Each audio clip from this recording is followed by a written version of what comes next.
Arrivo.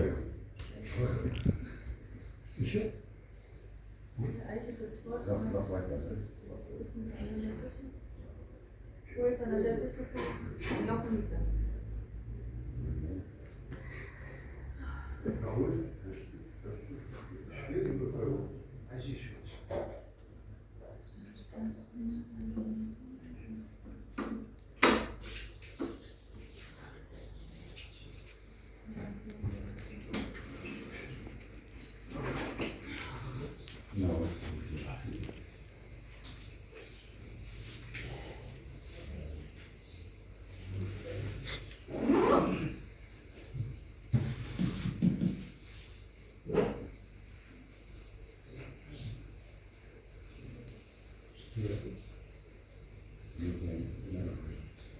Ja.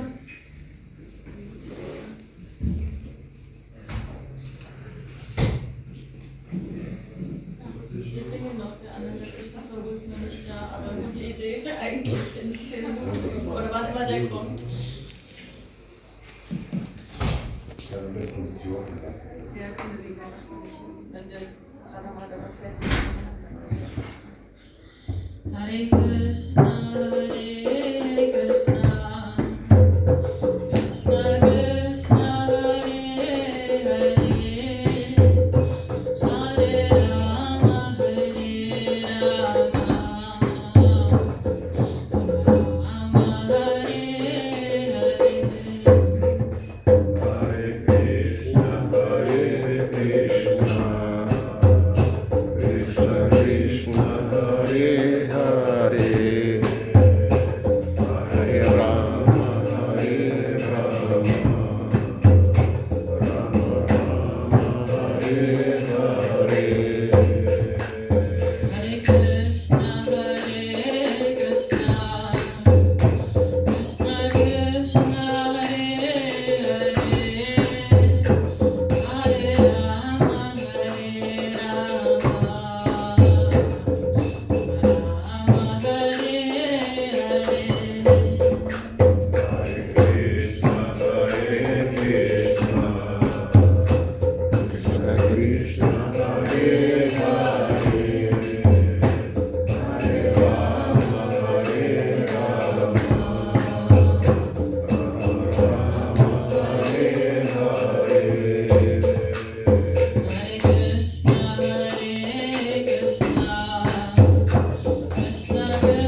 Krishna, Hare Hare, Hare Rama, Hare Rama, Rama Rama, Hare Hare.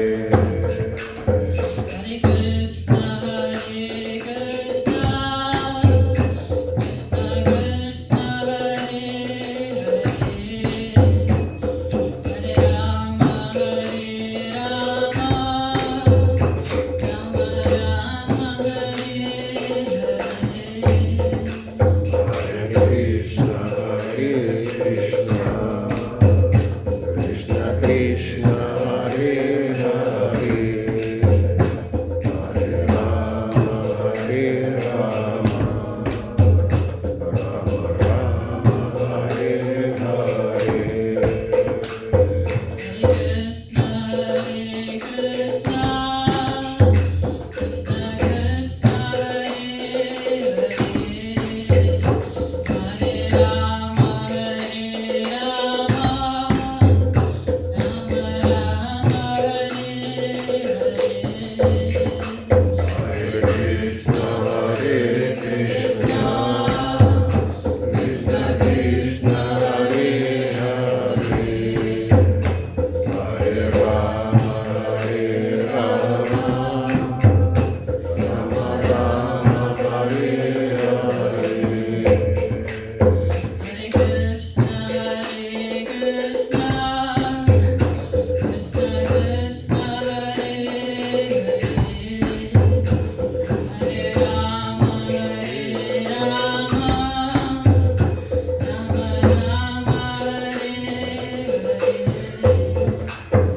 Hare Krishna, Hare Krishna, Krishna Krishna, Hare Hare, Hare Rama, Hare Rama, Rama Rama, Hare Hare.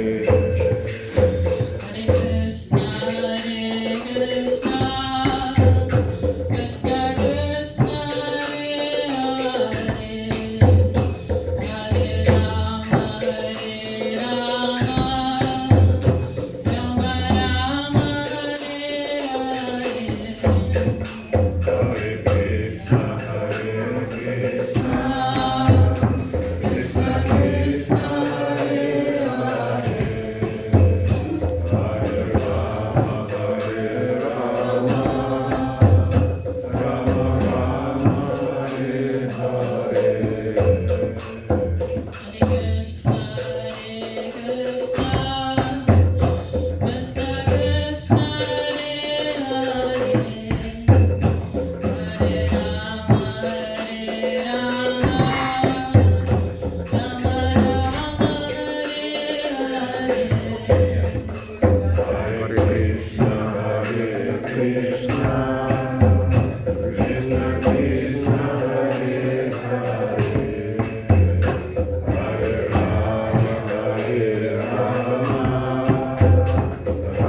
Rama, Hare Hare Krishna, Hare Krishna, Krishna Krishna, Hare Hare, Hare Rama, Hare Rama, Rama Rama, Hare Hare. Hare Krishna, Hare Krishna, Krishna Krishna, Hare Hare, Hare Rama, Hare Rama, Rama Rama, Hare Hare.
Hare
bleibt hängen, wenn du angewiesen spielst. Okay. Thank you so much, devotees, for the wonderful kirtan. So now we will have the sentence lecture, and we welcome His Grace Hare Krishna Prabhuji by loudly chanting the Hare Krishna mantra.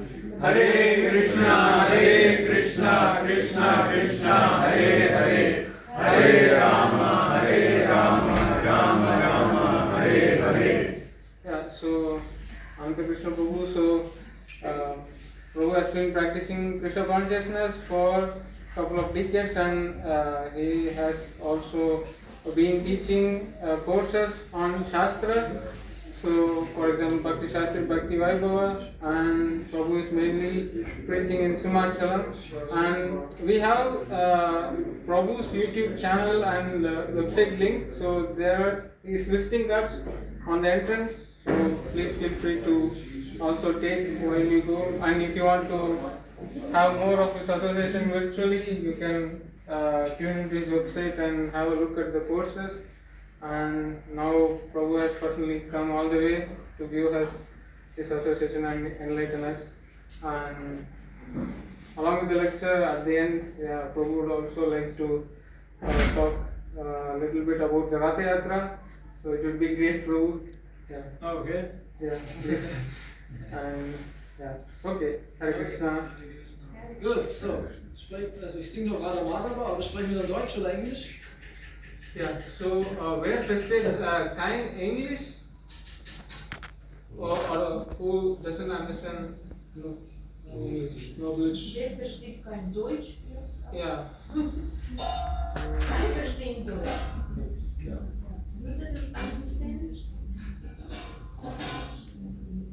Aber alle versteht English, all understand English, right? Is it? Yes. Okay. Okay. No objection for English. Yeah, okay. If nobody has any objections for English, probably I will continue in English. Okay. One company, English, okay. Okay. Yeah, cool. Jo. Okay. Okay, vorher singen wir noch Radha Madhava.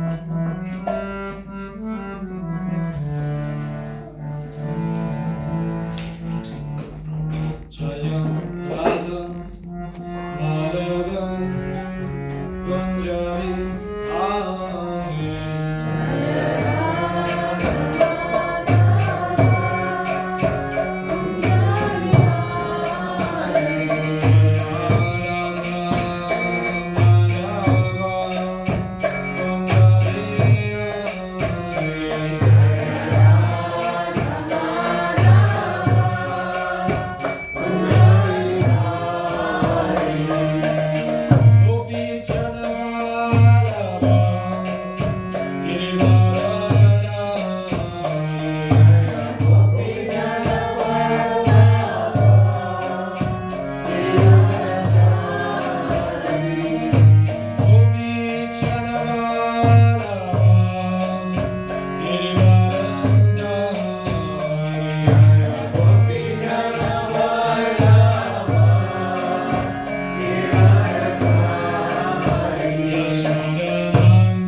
Krishna.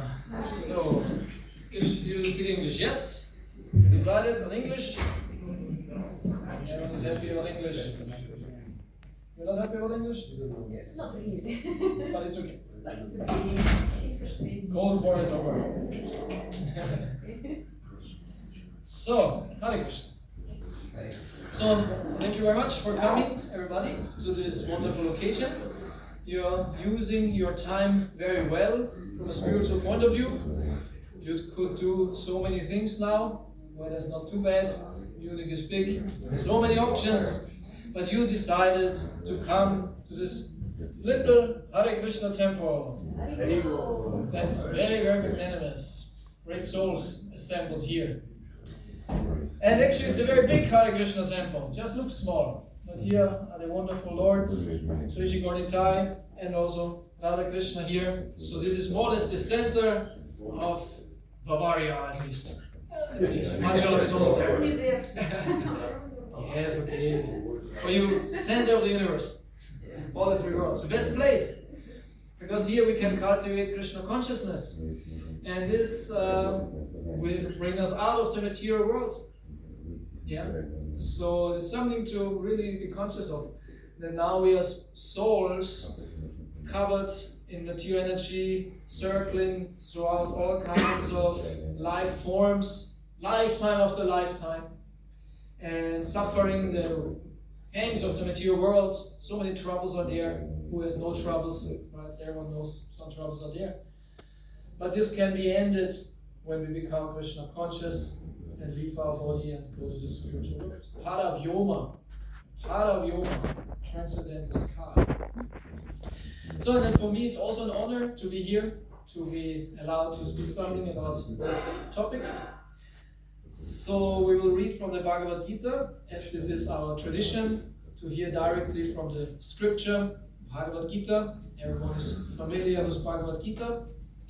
Bhagavad Gita consists of 700 verses. Do you want to put any words on TV? You want to chant also? Is this tradition? This is what you do? Generally, 80% of time. 80%? So you follow the majority. Which verse do you want? Have some particular verse? Maybe take 4:11. 4:11. So Bhagavad Gita is a very, very important book in general, but especially in India, Bharat. Bhagavad Gita is very, very important.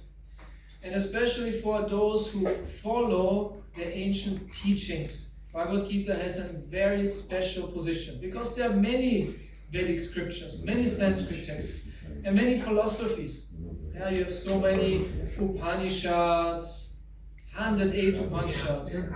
You have the so-called interesting, what's going on TV? Then you have the Rig Veda and Yajur Veda, Sama Veda, Dharma Veda. You have so many Puranas, and you have so many teachers from India teaching all kinds of philosophies, Shadarshanas, the Nyaya and Yoga tradition and Vaisheshika tradition, so many. But amongst all of this, because India is a very, very powerful philosophical country. Amazing actually, how many teachings and philosophies, ideas came out of this country, and how many scriptures. So, but of all of them, the Bhagavad Gita is in a very unique position, because almost all of them, except Bhagavad Gita, in some way or other. So, also for us, it's very important, and it's interesting because of all the scriptures, Bhagavad Gita is special, and in Bhagavad Gita, Krishna is speaking. It's Krishna's book, it's Krishna's teachings. And Krishna is very important to us especially because we are Krishna Bhaktas. We try to become Krishna Bhaktas and try to follow in his teachings, become his devotees. And not only that, a Krishna Bhakta wants to develop love for Krishna. This is called the highest goal of human life. The highest goal you can develop. There are so many things you could do and develop. Become rich and famous and intelligent and so many things. But the best of all the things you could develop is love of God. Love Krishna. Because then you're completely happy. Because Krishna is so attractive that when you love Krishna, you completely forget about yourself and you forget about all your problems. Even if you have problems, they are not important because you love Krishna. Because Krishna is so wonderful. He overrules all your problems and troubles. This is how all the great devotees in our lives saw that. They might have been suffering all kinds of tribulations, but they were not taking it so serious because Krishna is so wonderful, is so nice. This is the potential of Krishna Bhakti. It's not that I'm speaking out of experience and thinking, oh, there are no troubles for me and oh, perfect. Of course, we're all struggling, right? We're all struggling daily, some this and that problem. But we try our best to become devotees of Krishna. So the Bhagavad Gita is very important in helping us to remember Krishna, follow Krishna, get to know Krishna. And Krishna is very helpful, he's very nice, because he gives us many nice instructions, very nice life advice. Yeah? We have to just read that, understand it, and try to follow it. So I chose one verse for today. It's here on the screen from the 4th chapter of Bhagavad Gita. 4th chapter is called Transcendental Knowledge, also called Jnana Yoga. And there Krishna speaks the following. Ye yata mang prapadyante. Ye yatha mam prapadyante. Ye yata mang prapadyante. Ye yatha mam prapadyante. Tamstataiva bhajamyaham. Tam sathaiva vajamyaham. Tamstataiva bhajamyaham. Tam sathaiva vajamyaham. Mama vartmanu vartante. Mama vartmanu vartante. Mama vartmanu vartante. Mama vartmanu vartante. Manushya partha sarvashaha. Manushya partha sarvashaha. Manushya partha sarvashaha. Manushya partha sarvashaha. Ye yatamang prapadyante. Ye yatha mam prapadyante. Tamstataiva bhajamyaham. Tam sathaiva vajamyaham. Mama vartmanu vartante. Mama vartmanu vartante. Manushya partha sarvashaha. Manushya partha sarvashaha. Okay. You also chanting? You want us to chant? ये यथा मां प्रपद्यन्ते Ye yatha mam prapadyante. तां तथैव भजाम्यहम् Tam sathaiva vajamyaham. मम वर्त्मनुवर्तन्ते Mama vartmanu vartante. मनुष्यः पार्थ सर्वशः Manushya partha sarvashaha.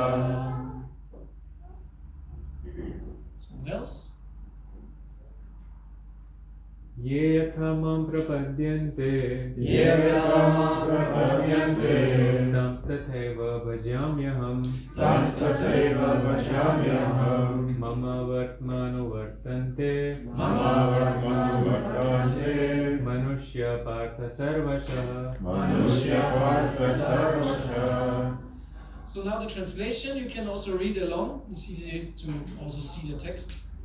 As all surrender unto me, I reward them accordingly. Everyone follows my path in all respects, O son of Pritha. Perfect. Everyone is searching for Krishna in the different aspects of his manifestations. Krishna, the Supreme Personality of Godhead, is partially realized in his impersonal Brahmajyoti effulgence and as the all-pervading Supersoul dwelling within everything, including the particles of atoms. But Krishna is fully realized only by his pure devotees. Consequently, Krishna is the object of everyone's realization, and thus anyone and everyone is satisfied according to one's desire to have him. In the transcendental world also, Krishna reciprocates with his pure devotees in the transcendental attitude, just as the devotees want him. One devotee may want Krishna as Supreme Master, another as his personal friend, another as his son, and still another as his lover. Krishna rewards all the devotees equally according to their different intensities of love for him. In the material world, the same reciprocations of feelings are there, and they are equally exchanged by the Lord with the different types of worshippers. The pure devotees both here and in the transcendental abode associate with him in person and are able to render personal service to the Lord. and thus derive transcendental bliss in his loving service. As for those who are impersonalists and who want to commit spiritual suicide by annihilating the individual existence of the living entity, Krishna helps also by absorbing them into his effulgence. Such impersonalists do not agree to accept the eternal, blissful personality of Godhead. Consequently, they cannot relish the bliss of transcendental personal service to the Lord, having extinguished their individuality. Okay, I stop here. Om Jnanat Mirandasya Gnananjana Chakshurumiritam Tasmai Shri Gurave Namaha Mukham Karoti Vacharam Gayate Grim Yat Kripatamam Vade Shri Buddhinacharanam Shri Chaitanya Manovistam Stapitam Nena Bhutale Svayam Rupa Kadamaham Dadati Swamantikam Jai Shri Krishna Chaitanya Prabhu Nityananda Shri Advaita Gadadhar Shri Rasari Gaura Bhakta Hare Krishna Krishna Krishna Hare Hare Hare Rama Rama Rama Hare Hare. So this is a very nice verse. Prabhupada says here the purport that everyone can have a relationship to Krishna as he desires. So Krishna is in that sense very liberal. It's not that there's only one kind of relationship or one kind of goal. The spiritual world itself is very differentiated. Krishna is unlimited, he has unlimited forms. And so it's very easy for a bhakta, for a devotee to find his relationship with Krishna. There are in our tradition different kinds of moods explained by Srila Rupa Goswami. And Prabhupada mentions that too. You can have Krishna as your master, as your friend, or he says even as your lover, like the gopis. And that is possible. Yeah, that is possible. It just depends on our sincerity, and our approach of Krishna. Krishna is the Supreme Person. He's a person with all kinds of facilities and possibilities. So now it's on us to become conscious of that and make this our goal of life, our spiritual goal of life. Besides all kinds of things we have to do, we should really think, what will I do when I die? Where will I go? What will happen after this life? Where do I want to go? What do I want to achieve? And now the devotee should become serious in hearing and chanting about Krishna. Hearing meaning reading these books, hearing about Krishna, and also chanting in a very conscious, meditative way. So Krishna says also in Bhagavad Gita that everything comes from him. Everything emanates from him. Aham sarvasya prabhava matasavam prabhavate iti matvam vachantyamam vidabhava samanvitaha. Everything comes from him. Everything emanates from him. And those who know this will worship him with love. Buddha bhava samanvitaha. It says bhava, with love. So a devotee understands that there is a connection between everything to Krishna. Everything is related to Krishna. Every particle of this creation is related to Krishna. And this is called Krishna consciousness. Krishna consciousness means that we are always reminded of Krishna, that everything belongs to him. And everything is there for his pleasure, actually. It's not for our pleasure. And this vision we have to change. That's very difficult. Because we are trained of going to this world and looking, what is there for me? What can I have? What can I enjoy? Oh, this is very beautiful, this is very nice, I want to have this, I want to have that. And the devotee, a pure devotee, goes through this world and thinks, this is very nice for Krishna. I can use this for Krishna. Oh, Krishna has made this in a very wonderful way. Yeah? Krishna has made this in a very wonderful way. How wonderful is Krishna that he could create such an amazing world. And the more the devotee develops such a vision, then the more his heart becomes purified, and he will give up the egoistic tendencies of only thinking about himself. And then it's also, in one sense, very easy to think about Krishna in the moment of death, where we are really getting tested, so to say. Because in the moment of death, everything comes out, where we are really at, so to say, what we really develop, what we really want. And Krishna says, whatever you think in a moment of death, this is what you will achieve in the next life. But most of the time we cannot think so far. Death is quite far away, kind of, yeah, everyone dies but not me. As Yudhishthira Maharaj says, this is the most astonishing thing in the world. Once everyone knows Yudhishthira Maharaj, right? Great personality, great king. And he had an encounter with Yamaraj, the Lord of Death. And the Lord of Death disguised himself as a yaksha, as a yaksha. Sometimes he's depicted as kind of a swan-like being or something like this, but he said as a yaksha. And he said, I will test you now. And he put many questions in front of this wise king to test him, kind of riddles and questions. And one question was, what is the most astonishing thing in the world amongst people? What is most astonishing? What a question. What do you answer? What would you say? What would I say? What is most astonishing? And he said that always someone is dying. Permanently, people are dying, going to the abode of death. And we hear about it in newspaper, we know someone, or we know someone who knows someone, and sometimes you know personally someone who died. Like recently, a devotee I knew, I don't know how well, devotee circles, it's always a bit difficult to say, I know him, or it's my friend, because it's kind of everyone is your friend, kind of, but how much do you know someone really? So I knew him quite well, I would say. And he died.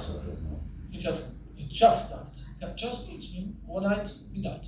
And the news is very, he died, my God, he was not so old either, a bit older than me actually, just died, just like that. And then the death comes quite close to you. It's not something what you expected, not something what happens all the time. Wow, he's dead, it's gone. Sad, but good for him, in one sense. He's now over it. This life is done. So we wish him all the best, and he probably, as a devotee, gets a way better situation now than before. For a devotee, death is glorious. But still, it's shocking. Wow, he's gone. So we hear about people dying. Sometimes someone who is very close to you is dying, and then it's even more difficult. Or we read a newspaper. No, nobody reads newspaper. Everything is online. I see it on the screen. Some war is going on, or some catastrophe, and so many people died, and it's terrible. So we more or less hear every day kind of about death. That's far away. And so Yudhishthira Maharaj said, even though you hear all the time about death, this final moment, nobody believes he will die himself. And this is most astonishing. That this final thing, this terrible thing, is happening to everyone finally, but we put it far away from ourselves. And this is actually a very important point in spiritual life. To think yourself, to seriously think about your death. Seriously. To really think about it. I will die. Whenever, I don't know, probably sometime we'll be there. By, how to say, there's an average of life expectancy, and it's something around 70 years. I think 78 in Germany, 78 for men, and 82 or something for women, or 84. However, you kind of live longer than us. I don't know, men give up earlier. Say, okay. I don't know what's the thing, but anyway, women are maybe more healthy or something. Men say, who cares? Do whatever. So the 78, 80, something like this. So more or less we have still some time. Nobody here is more than 70 years old, right? No? Some time to go. So probably it will take some time, but still it will happen. And time tends to go quicker and quicker and quicker, and it will come. So what will I do when I die? what will happen then? What's coming after this life? How will I die? You know, it's some serious thing. And it's good that we have still some time, because that means we have some time to prepare. Like in school, some of you might be still students. Sometimes we have still some students here. And there are some very important tests coming. And you're happy, oh, it's 6 months, you know, 6 months, enough time, you know, no problem, 6 months, you know, don't have to worry about it, oh, 6 months. But, you know, time melts away, you know, and suddenly 6 months become 3, become 2, become 1, and then you become a bit serious about it. And then if you're a good student, anyway, you prepared already in advance, but then you start learning a lot. Overnight and this and that, and then when the day comes, finally you're a bit nervous. Sometimes you're like, I learned so much, I'm self-confident, I will make it. You know, sometimes we have tests like this, you know, I'm so well prepared, nothing can happen. But sometimes there are situations where you are not so well prepared. God, I hope these questions don't come, I hope these come, like 50-50, you know, how will I make it? Or you have some trick in the sleeve or something, I don't know. But then you become serious. And as we say, death is also the test. So now we think, it's still 30 years down the line. But at one point, actually, a human being has to become serious. How will I pass this test? Because this test will decide what comes after that, after this life. And I don't want the karma bite me in the rear end. Then it comes back, full circle, in the moment of death. Then you get your receipt presented.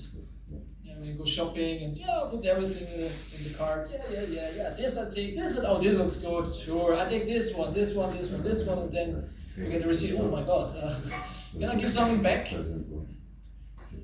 Actually, I don't have so much money. I cannot pay it. I have to give something back. So you don't want that in the moment of death. You say, can I not have this karma? Can I give it back? Can I exchange it or something? Can I turn back time? Nope. Too late. That's it. That's what you did. That's what you get. That's what you deserve. That's what you desired. That's what's coming now for you. So we try to better not come in such a predicament. Yeah.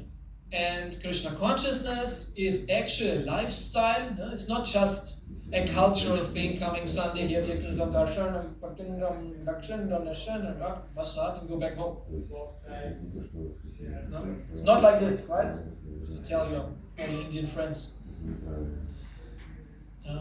Bharatiya Bandhu. Well, how you say? You have to tell them. Yeah? It's not just that. It's not just for hanging out with people. No, it should be a lifestyle, a daily lifestyle, sadhana. Every day, practicing. Every day. To really learn, that means learning. To become serious. So this is one part I want to point out, the seriousness of every situation, because every situation is a crucial moment for developing our future. And the other point, what was discussed here, Krishna says, Ye yata mang prabhadyante tangstil deva bhajamyaham. However you, prabhadyante means surrender unto me, however you turn towards me, I will reward you accordingly. Krishna gives back. Yeah. And Prabhupada puts this in a purport in a more spiritual way. Whatever relationship you want to have with Krishna, Krishna reciprocates. Yeah. And Prabhupada says, if you want to have Krishna as your master, Krishna becomes your master. If you want to have Krishna as your friend, he becomes your friend. And this goes quite into the detail of our tradition. This is very special. Because Krishna actually is a transcendental cowherd boy. As we know, Krishna is a cowherd boy.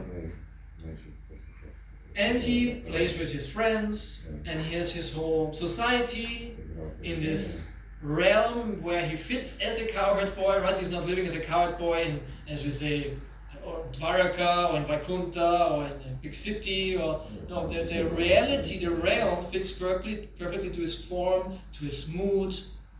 So it is a village. Vrindavan is a village full with cowherds and cows, and there's a certain mood, and this mood is very loving and very sweet, very close. And each and every soul, what we are, could, if we want, enter into this spiritual reality. And then our form, which is, of course, now we are in a material form, but then we leave this form, the soul leaves this form, but then the soul gets also a spiritual body fitting in this realm and fitting towards Krishna, if we want that. If you don't want that, okay, then whatever, something else. But if a devotee wants that, Krishna reciprocates and he gives you a spiritual form accordingly. According to what? According to the bhava you developed. Bhava means the mood, the love, the relationship. So the relation, this bhava, so-called bhava, manifests also according form. Yeah, the bhava manifests the form. The form devotees have in the spiritual world is a manifestation of their love to Krishna, which is very specific. Yeah? So, and there, as we know, 5 different kinds of rasas. Yeah? The word rasa means actually taste. Yeah? Rasa means taste. Because these relationships to Krishna give you a certain so-called rasa taste or experience, which has a certain mellow. And these mellows, they taste in a spiritual way differently. And if we haven't developed now no rasa at all, it's very difficult to understand what it means. It's very difficult. It's something we have to experience. And Krishna speaks about this also in a very general way in Bhagavad Gita, when he says, Parandrishtvani vartate. He says, Parandrishtvani vartate, Bhagavad Gita in the 2nd chapter. There is a higher taste and higher experience, a spiritual experience, which is completely different from any material experience. And if you are a yogi, who is also a vairagi, someone who wants to renounce, he needs this high experience in order to let go the material. Like the Buddha, who is also an avatar of Krishna, formulated 4 noble truths. There are 4 noble truths of the Buddha. The first was the noble truth of suffering, dukkha. The material life is suffering. Even though people tend to look happy and everything is fine, and now World Cup is starting, I think today Germans will play, yes, and then you are happy and you take out their flags again and celebrate and very happy when they will win today. Nothing else is expected. And they will party, yes, we're so happy, but still they will get kicked out in the pre-round. Oh no, we lost again. Might happen, you know. It tends to happen. Yeah. So the material pleasure, they will never work out. It will never work out. It will never stay as nice and happy. So the Buddha said also, life is suffering. Life itself is suffering. And the happy moments are very short. And there's a happy moment, but actually don't feel yourself safe. The next moment, pain is waiting around the corner. There's a big baseball bat hitting you on the head. Karma. Dog eats dog. So he says, suffering. Okay, we know that. We should know that. And it's an impetus to become a spiritual person. For many, actually. And Krishna says that also in Bhagavad Gita. He says, what is this verse? When he says there are 4 kinds of people who surrender unto him. Chatur vidhava janteman chanasukriti norjana chigyasu artati kyanicha bharatasha. 4 kinds of people surrender to Krishna. The first is the one who is suffering. Some toothache. Oh, Krishna, Or some more serious disease, you go to the doctor and says, "Oh, I'm very sorry, but you have a very serious disease. You have to go to, operation, to cut something out of you and replace it or something." You get quite nervous. "Ah, no problem, doctor. Thanks for the news. No problem. Go home." They will cut me open and change my heart or something. No big deal. It is a couple of thousand times. No, most people are quite nervous when they get such a news. And then they surrender. I know many people who had a real serious operation and they prayed like anything. And Krishna helped them. He said, actually it was not so bad as I expected. I thought it would be terrible, but actually it was okay. Krishna helped me. Thank you, Krishna. Could have been worse. So people who suffer in different ways tend to surrender to Krishna. Second form of people who surrender to Krishna are those who want to become rich or who have no money. They pray to Krishna. Nice puja. Please make me rich. More money. That's what people do. Yeah, they pray to Krishna first. The third one, he's more intelligent. He's the curious one. The curious one. Who think, I heard about this Hare Krishna thing. I always walk here next to it. So many people sitting here. What are you doing? Funny dress. There's some dolls on the table. And he's curious. He really wants us. And he's courageous. One day he comes and says, "What are you doing?" Because most people are not. They don't. How to say? Die sind nicht mutig. Die trauen sich nicht. Yeah. I would like to know, but I don't want to ask. They're shy. Yeah, but some, they are really curious, and then they ask.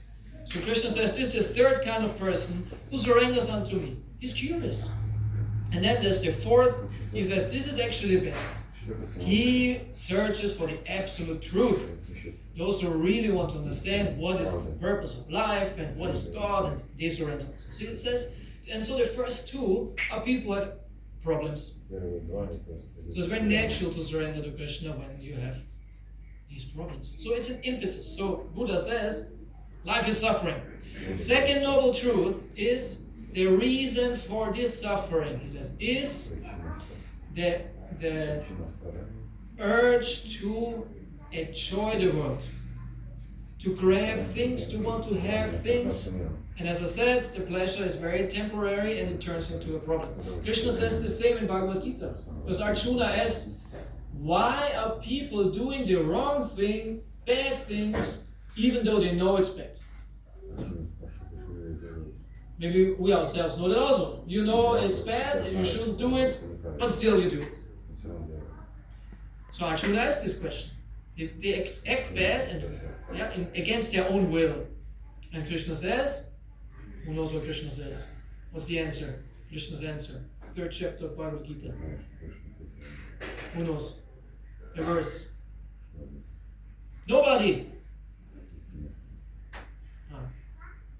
You also not? No. Mataji? Ananda Mataji? Then what is Krishna's answer when Arjuna asks why are people acting in bad ways against their own will? What is Krishna saying? They have no other choice. Their habits. Huh? Their habits. Yes. What is the reason for this bad habit? What's the reason for this bad habit? Yeah, you don't know the verse? Okay. Nobody knows the verse. You should study Bhagavad Gita. Because it's an important point. At least you should read Bhagavad Gita. Very important, it's very helpful. He says, Kama isha krodha isha raja guna samutpama. Mahashano mahapapma. Vidi inami havayana. Vidi, he says, Vidi, what does the word Vidi mean? Like in Latin you say also video, vid. What does it mean? Veda. Huh? No. What does Veda mean? Veda, the Veda. Knowledge. Knowledge. So Vidi means no, it's imperative. No. You have to know that. He says to Arjuna. You can say, okay, he told it to Arjuna, not to me. I don't have to know that. He said it to Arjuna, he means he speaks to all of us. Know the enemy who is forcing you to act in bad ways, sometimes even against your wish. And he says, karma is the enemy. What is karma? What does karma mean? Lust. Yes, lust. Lust, enjoying spirit is so strong that you even do bad things, even though you know, I shouldn't do it, but I want to. It's too attractive. And this is what the Buddha says. He says, this is the reason why you suffer. This lust, this urge, this wanting to have things, right? To engage with the material world in general, not just in bad things, not just things you shouldn't do. In general, every urge to want to have things, enjoy things, control things, is the reason why you will suffer, because it will not work out. Even Mr. Musk, everyone knows Elon Musk? Yeah. This everyone knows, right? Everyone knows. So recently, what happened to Mr. Elon Musk? Huh? He is the first trillionaire in the history of the known mankind. Trillionaire means he has $1,000 billion, at least on paper. 1,000 billion. You know this means what is this? 1 million millions? I think it's 1 million millions, right? Yeah. The mathematician is smart. Yeah. It's a lot of money. What would you do? I don't know. Huh? It would be nice. So even he doesn't look so ecstatic. He has so much money. Yeah? Material things it will not work out. So the Buddha said that also. Who is an avatar of Krishna, give us this wisdom. So he says, this will not make it. So this is the reason why you suffer, because you want to have so many things and it will not work out. And then he says, the third noble truth is, of course, to stop this activity, this striving for things, grabbing things, wanting things. You have to stop that. Nirodha. It's called Nirodha. Control yourself. How attractive the thing is, don't do it. Don't take it. Don't want it. Don't let the commercials of the world trick you. You want that, it's great, you want that. No, I'm not interested. Yes, you are interested. It's great. No, I'm not interested. No, you're interested. It's great, you should have it. Maybe I'm a little bit interested. Huh? See, yeah, you should have it. I'm actually really interested. Actually, I want to have it. Here, take my money. Yeah? Krishna speaks about that also in Bhagavad Gita in the 2nd chapter. That by contemplating the objects of the senses, we become attached to it. And then you want it, and then you have it, and then you will suffer. Because it will not last. And it will have downsides. So, renunciation, vairagya. So this is the third noble truth. It says nirodha, you have to go back, don't do it, control yourself. And the fourth noble truth is the path. How to do that is the eightfold path. It's called eightfold path. There are 8 steps in doing that, meaning you have to act in the right way, work in the right way, speak in the right way, and all that. So 8 points he lists. But the beginning is this realization, dukkha, there is this. So Krishna responds to our desire and interest, and he actually makes it as easy as possible. Because all the other religions, and everyone knows religions, and their gods and whatever, or they're non-gods, like in Buddhism, actually there's no God. Because if the Buddha speaks all these things, but then if he asks, okay, but how do I do that now? There's nothing to reach, because nirvana means like nothing. So it's a bit difficult. Or Shankara, Adi Shankaracharya, what is the ultimate truth? Yeah, it's one and it's kind of nothing also. So yeah, but how do I, it's no. But Krishna, who reveals himself in Bhagavad Gita, says, I'm actually the Supreme Personality of God behind everything. And he's very tangible. It's that out of his great mercy he appears in a way that you can see him, worship him, pray to him, and he's directly transcendental. And this is now the huge difficulty what we have, that we see but we don't see. We see but we don't see. And this is why we say hello, but then never think about him again until next Sunday.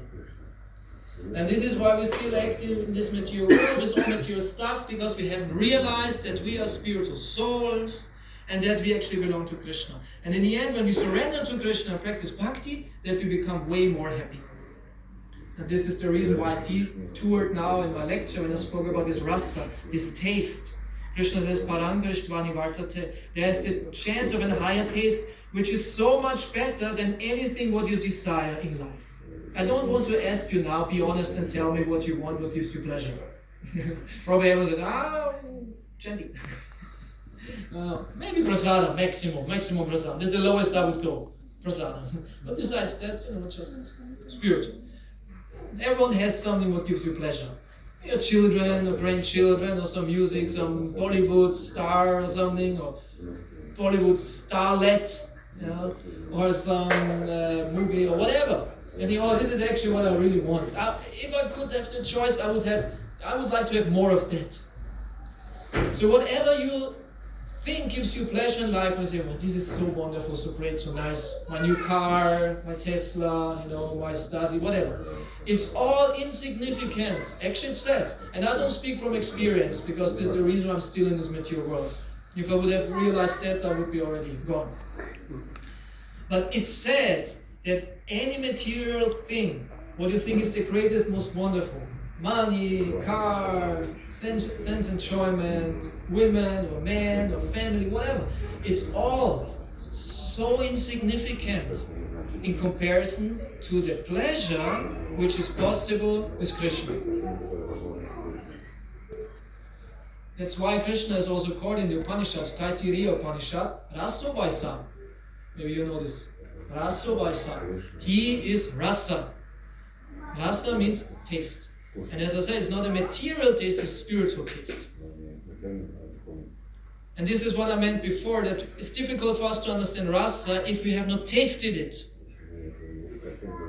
If you have tasted the spiritual rasa, you know what I mean. And at least something was there. How do you taste? Sometimes you chant, mainly for us, chanting Hare Krishna. You chant Hare Krishna, Chapa, Bhajan, something like this, and suddenly you say, it's really nice. It makes me happy. Some inner pleasure is there. It's really good. It's not anymore the struggle of my, sometimes you chant and you're sleepy or the mind is here and there. It's just a drag, one more round, one more mantra, when is this ending? I have to do it because I promised it to someone or something. I have to do it because they told me this is a devotee, is a bhakta, Hare Krishna, but no enjoyment. Or reading, as I said to you, you should read Bhagavad Gita, and I was reading, But also there's so much pleasure. There's so much pleasure. Sometimes you read and suddenly you realize it's nice and you want to continue to read, you want to continue to chant, you want to continue to do devotional service.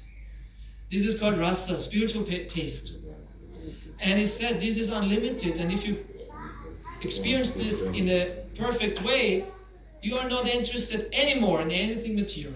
This is why the great sadhus are so renounced. They have nothing. They walk barefoot and need nothing, have no money, nothing.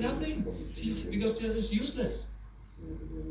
We are running around, proud because of our nice suit and tie and our money we have in our pocket or card. We have certain golden cards and buys you anything, or a nice car, you're proud, you're walking around, or your PhD, or in your company, have a company, or another company, you're proud.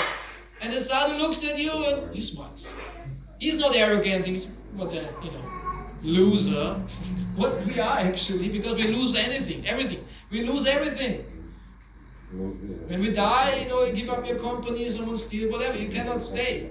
Your house, your wife, your money, you lose everything, we are losers.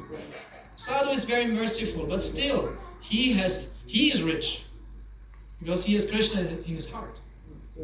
This is the real wealth. But we don't understand this, so this is why we are not eager enough, because we could have Krishna very easily. Krishna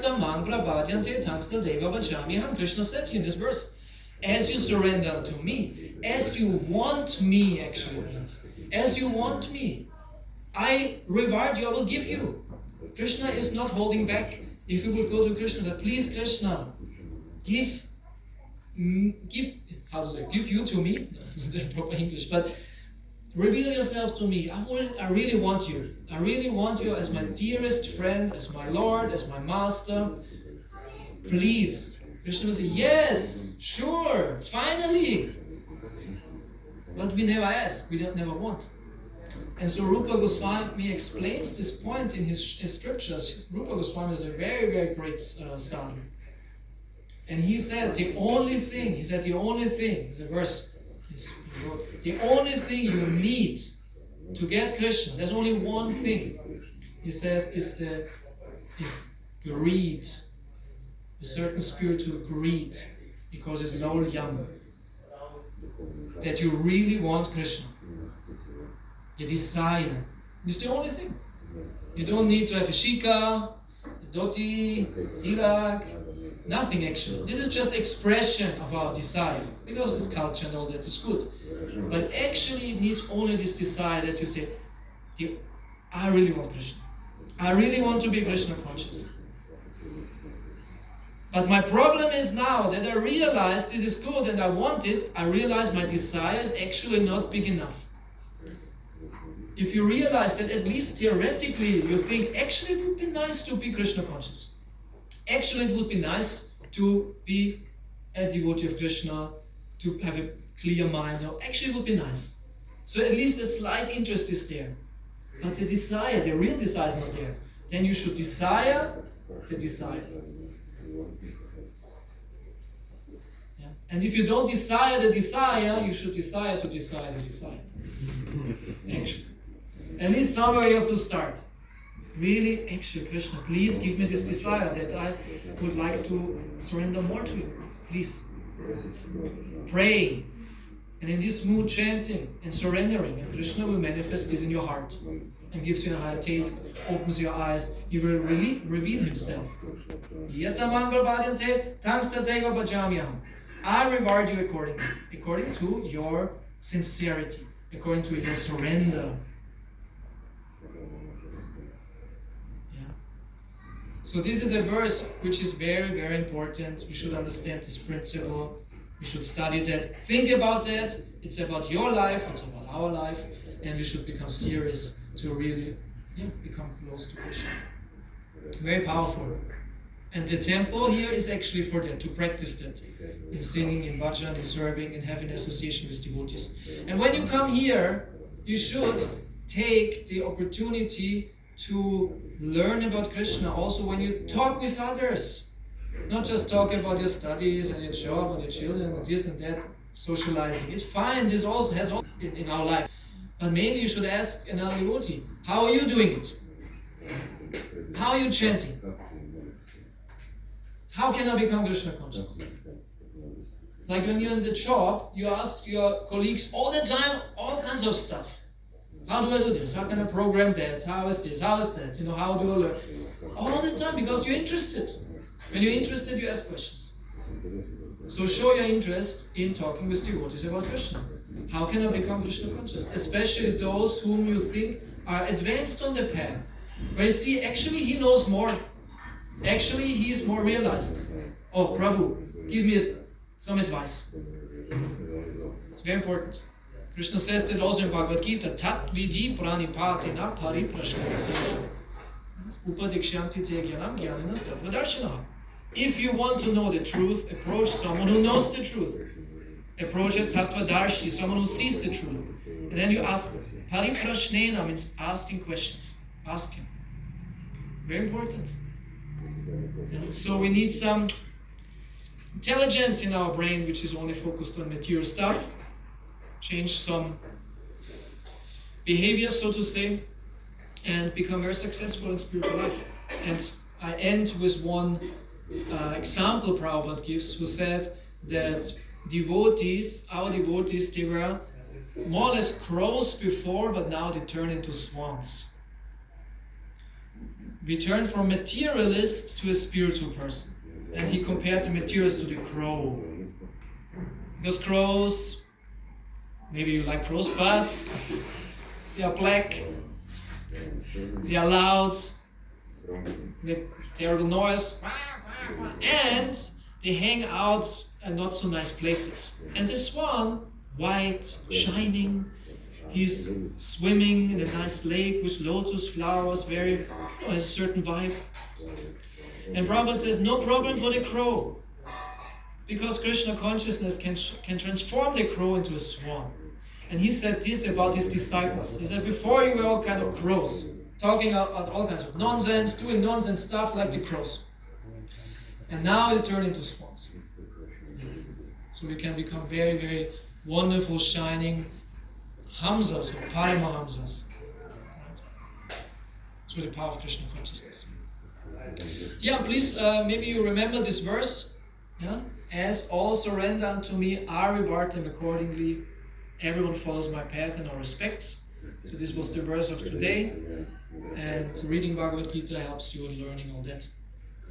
So, I hope maybe there are some questions or remarks or some, if you have some doubt or something, you can ask a question. I see online there are also a couple of viewers. So, was this clear what I was explaining to you? Yeah? Was it not too complicated? I think not. It was easy to understand. Easy to understand. Yeah. I have a couple comments if I may. Yes. I wanted to point out that our life expectancy doesn't really matter because we never know when death is going to happen. And I remembered a very nice quote by Srila Prabhupada. He says, Maharaj Parikshit, he was first to give up his life within 7 days. That means he took it as an opportunity that I'm going to death within 7 days. I must prepare myself fully. Maharaj Parikshit was fortunate enough to get 7 days time before his death, but we do not know how much time is there for our death. We haven't got even 7 seconds time. Yes, that's very true. So even though the life expectancy is something like this and we might feel secure, but it's true, actually we never know. As I said, one friend of mine, he was not much older of myself, and he just died overnight. You know, and he had a heart failure. And it was not sick or something. He just died, you know.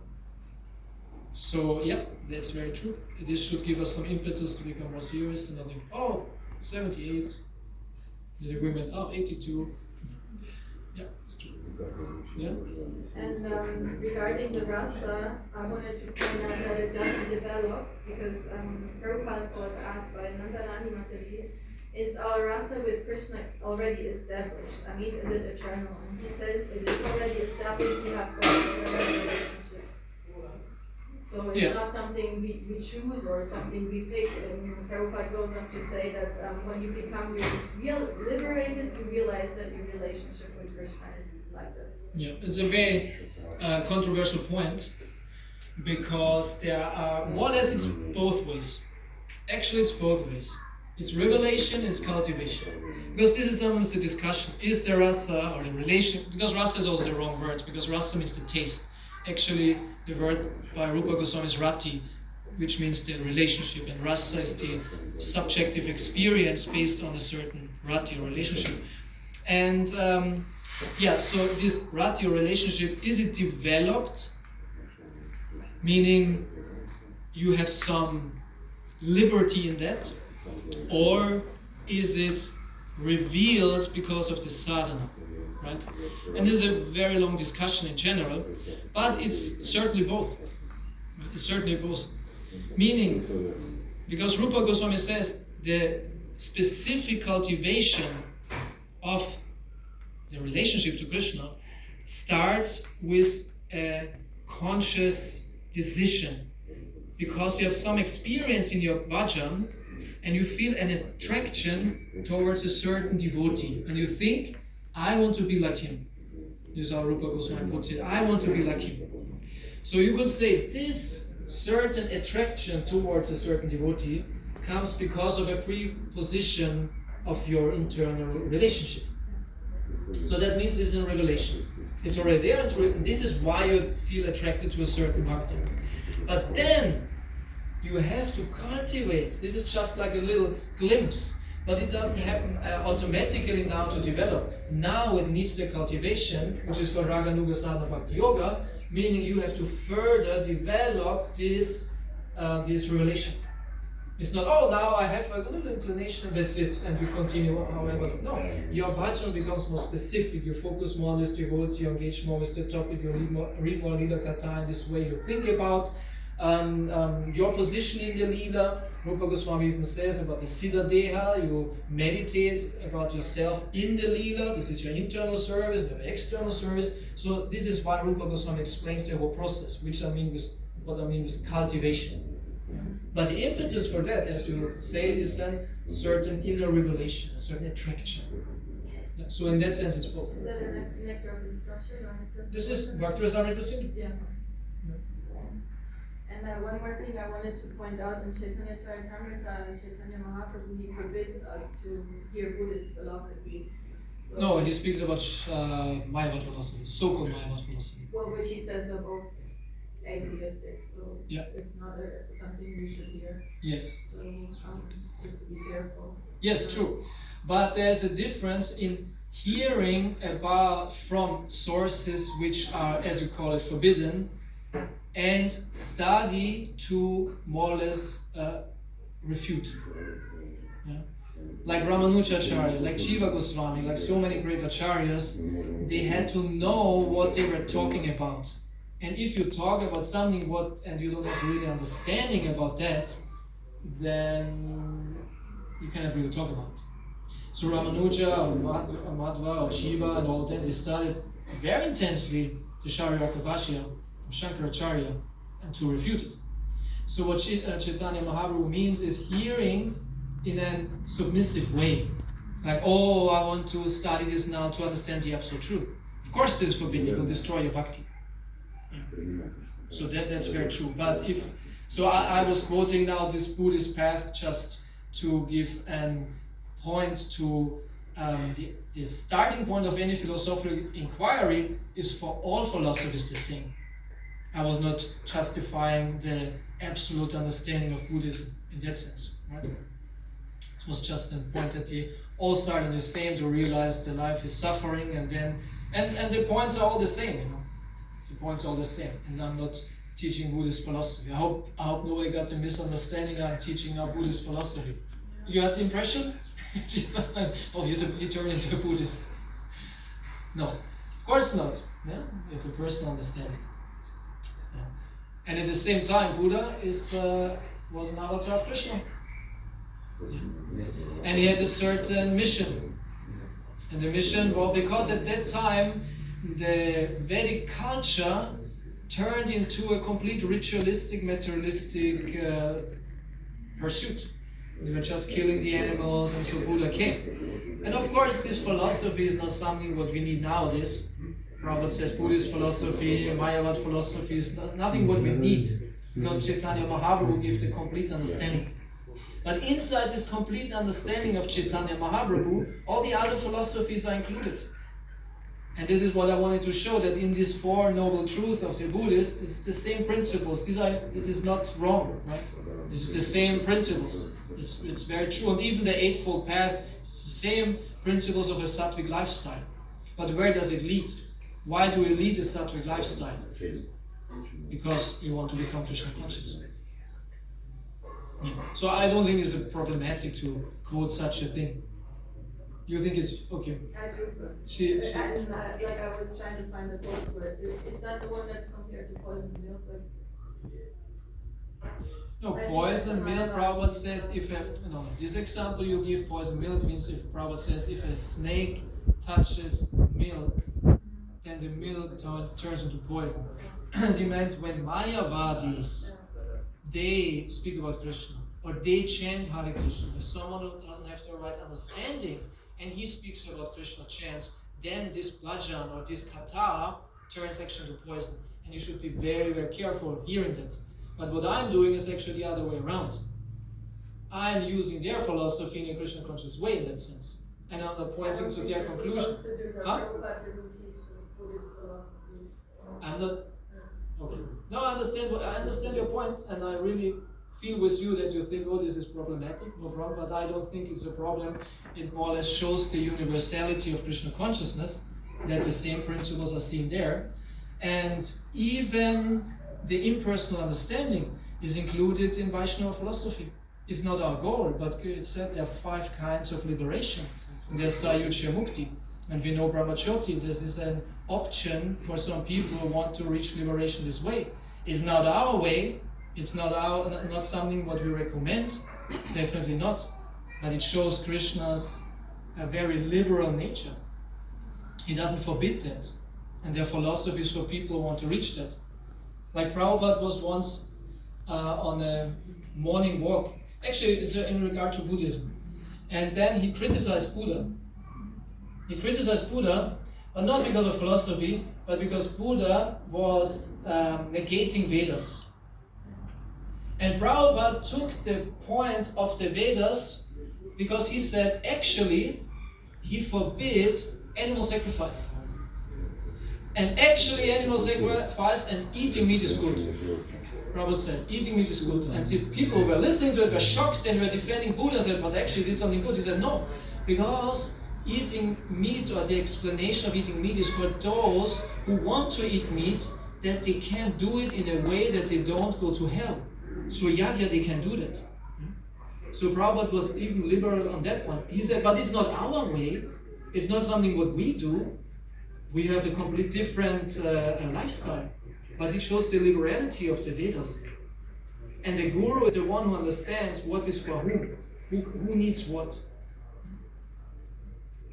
But anyway, I completely have no problem with your objection, and I'm happy that you are honest about it, and sorry that you did not like my point of the Four Noble Truths and explaining them in a Krishna conscious way. But yeah, you're completely free to share, reveal your criticism in that way, no problem. Yes. That's why I asked for if there's some objection that was said, so no problem with that. Yeah. Hare Krishna, thank you for your lesson. Just mentioned something about how Buddha's teachings were temporary, similar to Adi Shankaracharya's teachings. They're also for a specific purpose to be fulfilled. And if that's the case, and we consider him to be an incarnation of Lord Shiva as well. No, Buddha not. Not Buddha, I meant Adi Shankaracharya. Then how come he established these like dhams? They're called the 4 pitas in India. If he knew it was just for temporary purpose, you know? No, he was not establishing dhams. The dham was already there. He just put his monasteries in these 4 places where there were dhams: Dwarka and Badrinath and Puri, and in the south. What was in the south? Anyway, so Yeah. But these dhams were already there. Shankara, he lived in the 9th century. Yeah. And then he was a great Digvijaya, he traveled all over India, he defeated Buddhism, all that. And then to really keep his tradition, so to say, established monasteries in the 4 directions, and where there were already the dhams. So he was not creating any dham. Yeah, sorry, but my question is, if he knew it was just temporary, then why was he encouraging the tradition to be continued or followed? Sure. This is the pursuit of any acharya. You know, it's the pursuit of any acharya. I see this more from a religious historic point of view. You know, of course, it said he was Shiva and all that. But even if you would say, okay, he was, and one point is also that it's not that it was finished in his own lifetime. If you argue in that way, it's like this divine plan, and he's Shiva and he knew that it's just a temporary thing, even though he knows, okay, it takes some time to convert the people around, away from Bauddha, Dharma, away and back to the Vedas. So it takes some time. But anyway, then comes Ramanuja, then comes Madhva, and he sees all the line what is coming.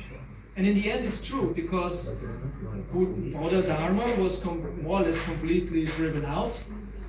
Shankara's philosophy is very strong still in India, but still, Vaishnava philosophy is very, very nicely prominent. You know?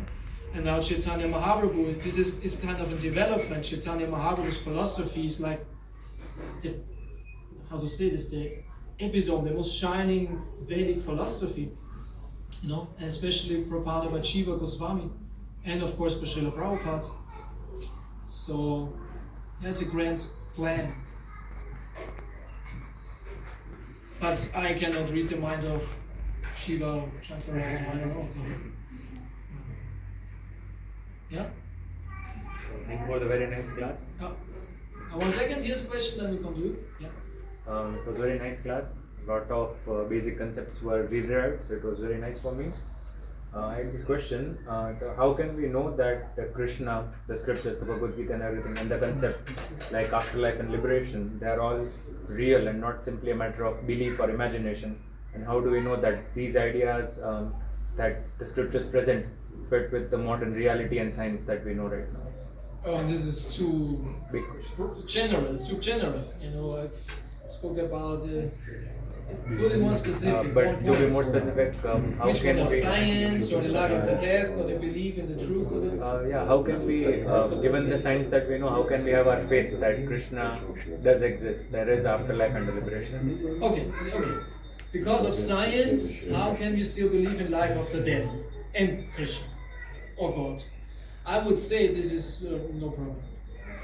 Because the science is not really atheistic. Science is not atheistic. There are atheistic scientists, but science itself has more or less nothing to say about life after death and God and all these transcendental topics. Nothing, right?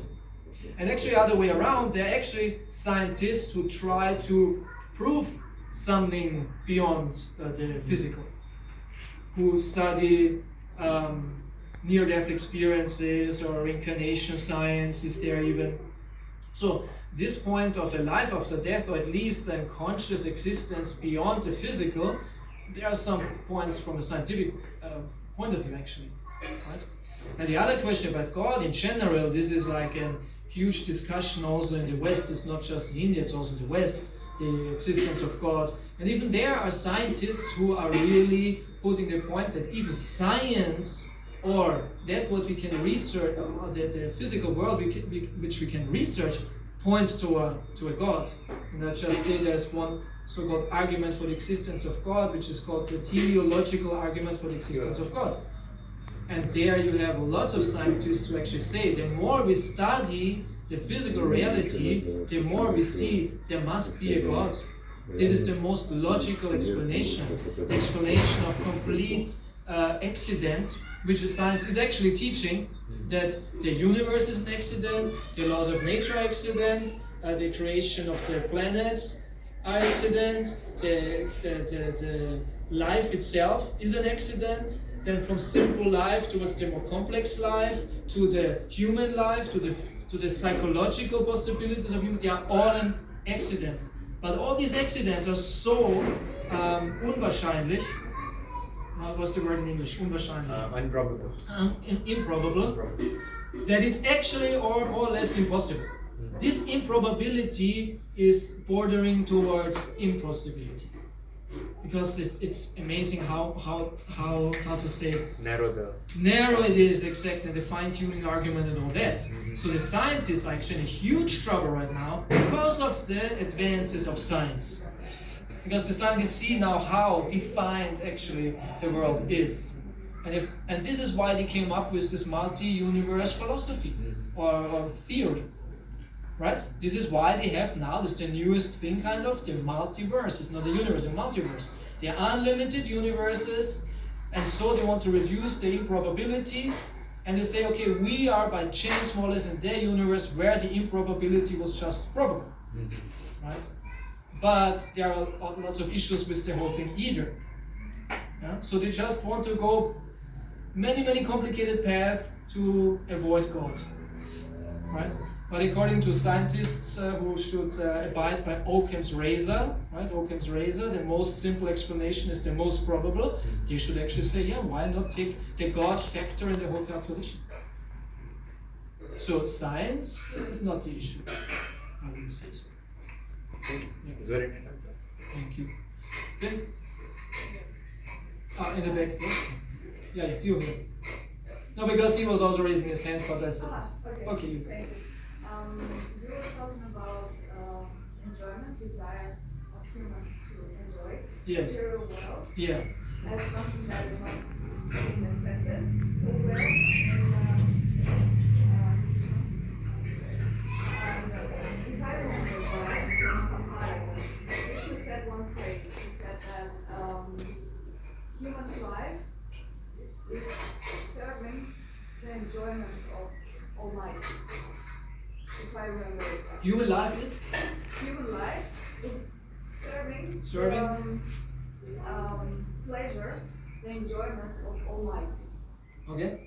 And in this terms, isn't the desire of human to enjoy the material world something that should fit perfectly in the philosophy of his life, serving the enjoyment of Almighty through it? Right. Yeah, thank you for the question. A very good question. It's also complex topic. I would like to make a whole lecture about that, what you said now, to make it more clear. So the first thing, definitely this enjoying spirit will lead to problems. I think this is obvious. Because the pleasures are not staying, they are changing, can turn into the opposite. It's a bit risky, in general. In general, the existence in a physical body is risky, it's connected to suffering. So pleasure and suffering are the two dualities of life. This is a fact.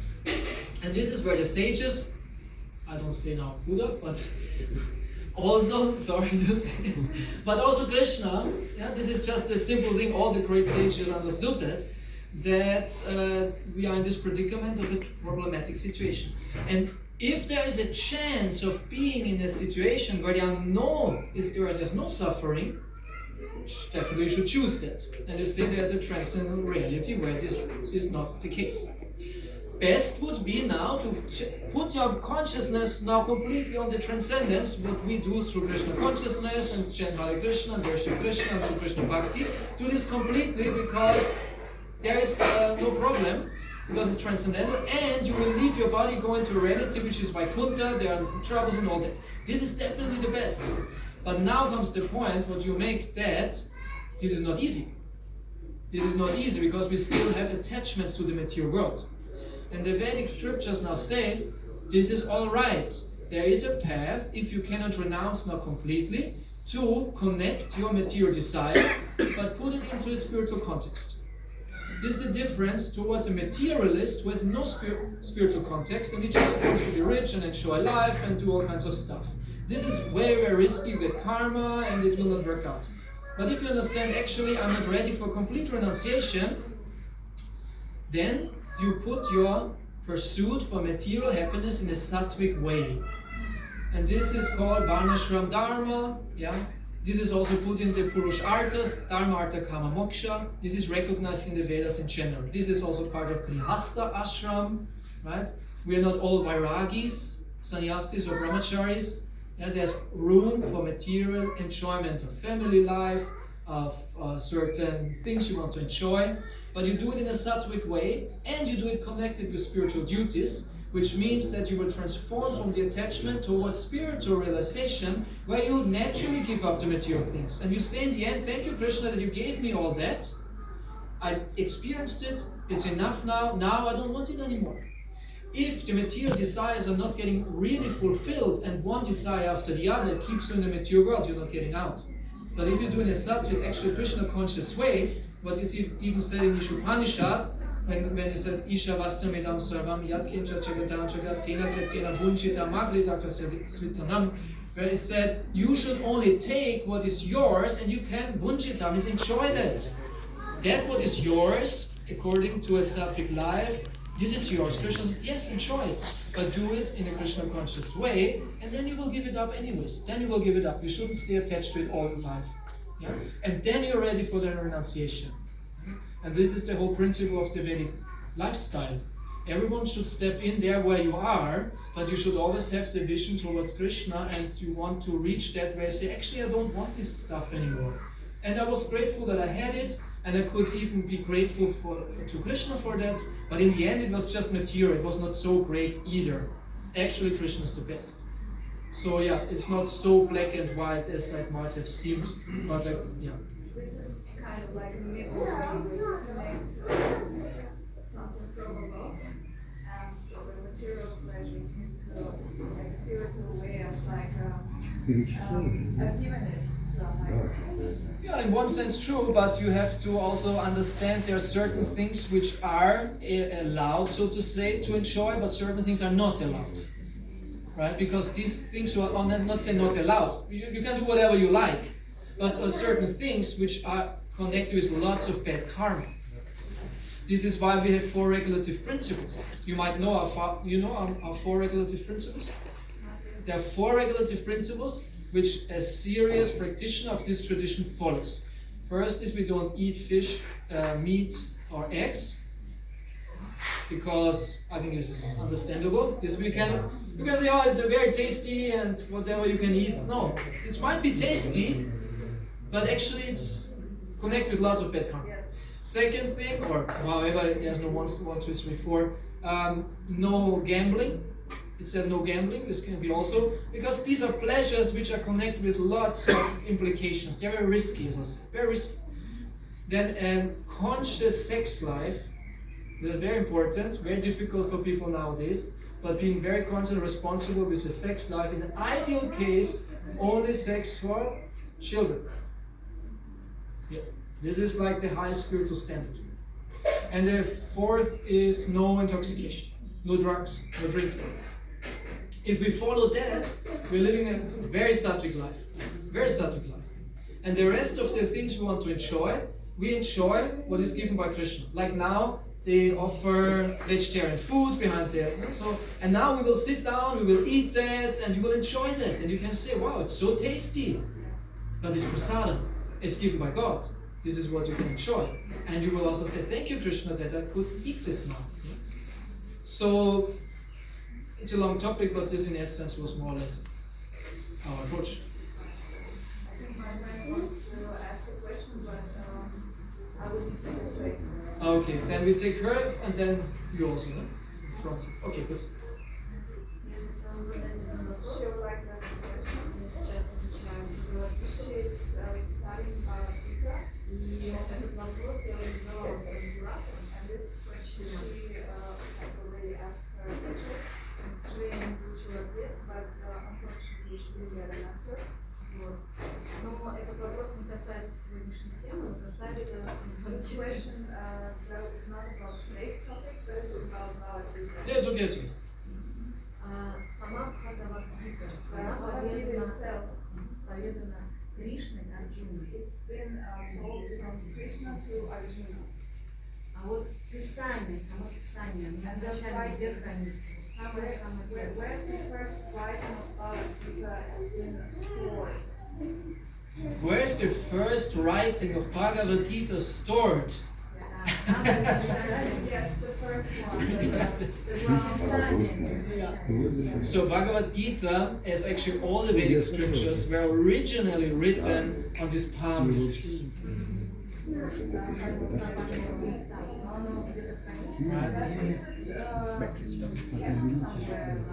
Like the original. I think it came orally, right? Like specific succession, it came orally. Before it was oral, but it said Vyasadev wrote Mahabharata, he wrote yeah, okay, this before, of course. But she asked about the written word. Of course, Bhagavad Gita originally, Krishna says in Bhagavad Gita, he spoke to the sun god. So that was spoken. But 5,000 years ago, that was previously spoken, was written down by Vyasadev. But this is so long ago, and this original manuscript, I have no knowledge that this exists. This original manuscript, what Vyasadev wrote, you can correct me, but it's not existing. So it doesn't exist actually. No. And then there were copies of that, copies, thousands of ages, like thousands of years, there were copies made. Nowadays, like the oldest or one of the oldest, we would have to look at the oldest actual manuscript of Bhagavad Gita, if there's still a palm leaf, which is, I don't know how old. But the thing is, palm leaves don't last so long. Books also don't last so long, in general.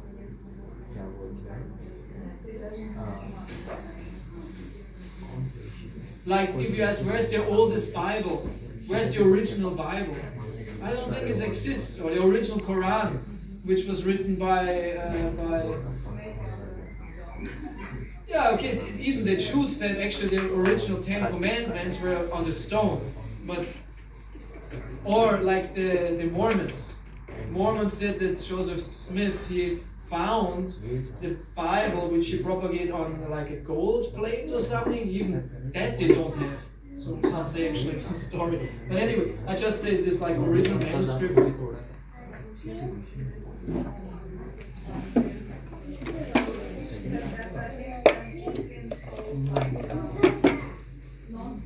Copies. Yes, sure.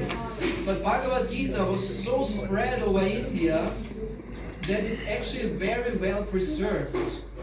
Because sometimes you have of different